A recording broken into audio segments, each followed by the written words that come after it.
do not hide things in the fog. It's like realization is generally an effortful process. Like you're alerted to your own wrongdoing by glimmerings of conscience, let's say, feelings of shame and doubt.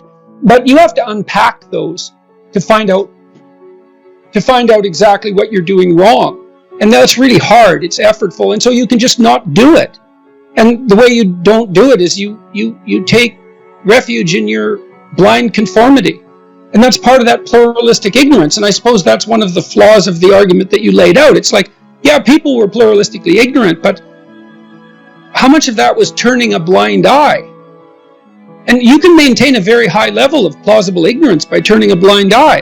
And you know, in the ancient Egyptian story that I'm so enamored with, the story of Osiris and his degeneration. So he's the god of the state. Osiris degenerates because he turns a blind eye to the machinations of his evil brother. He could know, but he decides not to. And that's a moral sin in my estimation. And so out of the story that you told with regards to pluralistic ignorance, I would add a psychological component is, yeah, well, how much could have people known if they would have allowed themselves to investigate instead of refusing it? So, you know, with Freud, you have the idea of repression. You know something uncomfortable and you suppress it, and it's there and you can rediscover it. But it's not exactly right, because what happens is that you have a hint that something's rotten in the state of Denmark, and that elicits an exploratory tendency and an avoidance tendency as well. And you can just leave it unpacked. And then the rot that you're detecting subliminally, let's say, accumulates around you. And if it accumulates enough, it turns into the dragon of chaos. It's like, and then you get the situation that you described. By the time that you can no longer turn a blind eye, the thing that you avoided is so monstrous that you cannot prevail against it. So I would still say, even if that entire explanatory story is correct, it misses the moral culpability element, which is, yeah, okay, just how much could have you known? You know, and I have some sympathy for this. Believe me, I understand why people are blind to the horrors of malevolence, let's say, because malevolence, when confronted, is traumatizing. And you see that in the post-traumatic stress disorder literature. It's contact with malevolence that traumatizes people. You know, the contact with someone who really, really wants to hurt them. And they're shocked by that can even exist. It's terrible, especially when you start looking into it. It undoes you, it unglues you, especially if you are a naive believer in the, you know, untrammeled goodness of human beings, or even of existence. Because if there's such a thing as being enlightened, let's say, then why isn't everyone enlightened? If it's just a matter of taking the glorious route and following your bliss, let's say, it's like, well, that sounds pretty easy. Why isn't everyone enlightened?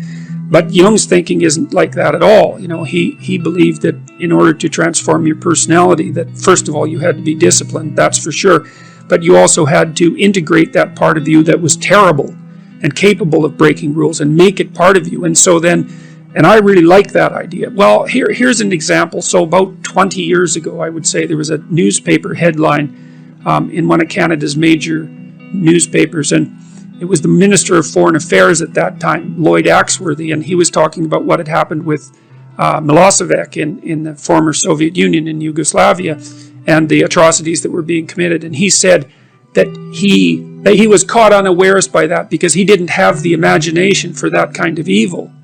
And I thought, well, you know, you think that what you're doing is signaling your virtue by making a statement like that. But from my perspective, all you're doing is stating your cowardice and your historical ignorance, because if you're going to be Minister of Foreign Affairs, you bloody well better have imagination for that kind of evil. Because if you don't, then anyone who does wins. They beat you.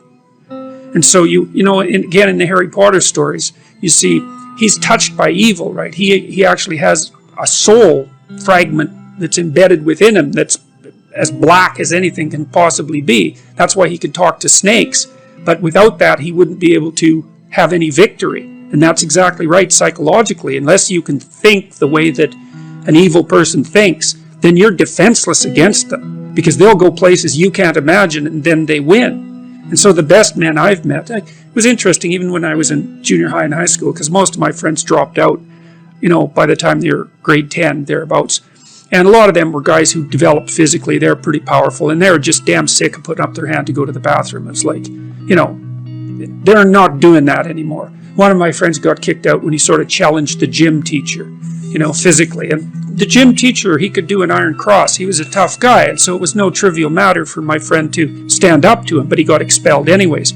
But, I noticed that it was often the kids whose character I admired that either quit or got expelled, and they were the tougher guys who were just sick and tired of following rules that didn't take into account their character, and then they'd go off and work in oil rigs or whatever, and you could do that in Alberta at that time. That was really hard work, so it wasn't like they were necessarily taking the easy path.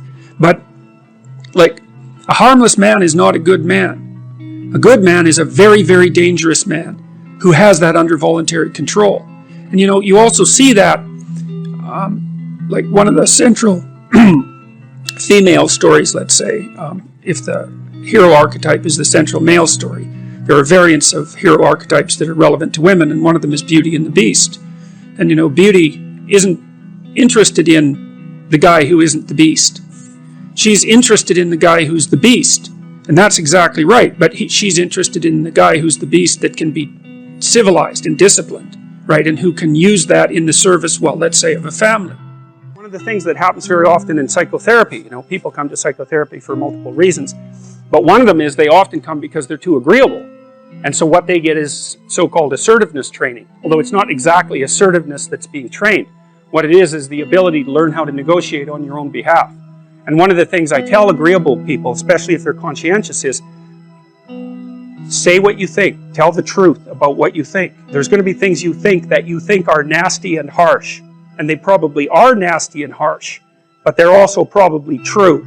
And you need to bring those up to the forefront and deliver the message. And it's not straightforward at all, because agreeable people do not like conflict. Not at all. They smooth the water. And you can see why that is in accordance with the hypothesis that I've been putting forward. You don't want conflict around infants. It's too damn dangerous. You don't want fights to break out. You don't want anything to disturb the relative peace. And if you're also more prone to being hurt physically and perhaps emotionally, you're also maybe loath to engage in the kind of high-intensity conflict that will solve problems in the short term. Because it takes a lot of conflict to solve problems in the short term. And, if that can spiral up to where it's dangerous, which it can if it gets uncontrolled, it might be safer in the short term to keep the waters smooth and to not delve into those situations where conflict emerges. The problem with that is it's not a very good medium to long-term strategy, right? Because lots of times there are things you have to talk about because they're not going to go away. And so partly what you do with agreeable people is you get them to figure out, and they have a hard time with this too. If you ask a disagreeable person what he wants, say, or she wants, they'll tell you right away. They know. It's like, this is what I want and this is how I'm going to get it. But agreeable people, especially if they're really agreeable, are so agreeable that they often don't even know what they want because they're so accustomed to living for other people and to finding out what other people want and to trying to make them comfortable and so forth, that it's harder for them to find a sense of their own desires as they move through life. And that's not, look, there's situations where that's advantageous, but it's certainly not advantageous if you're going to try to forge yourself a career. That just doesn't work at all. Get your act together. You've got things to do in the world. The absence of your full being in the world leaves a hole that is filled by terrible things. At minimum, you have an ethical responsibility to ensure that the world doesn't devolve into something approximating hell. And at maximum, you have the responsibility, again, and it's a heavy ethical responsibility, to do everything that's in your power to make things as good as you can possibly make them in this sophisticated manner that takes you and your family and your community into account. And it's on you, right? And that's meaning. People say, well, I'd like to have a meaningful life. It's like, well, fair enough, but the price that you pay for the meaning that transcends tragedy is the adoption of responsibility for the catastrophe of existence. But that ennobles you, right? It makes you into someone strong and someone competent and someone who's worthwhile and who lives in a manner that justifies their own suffering. And there's nothing better than you could possibly do than that.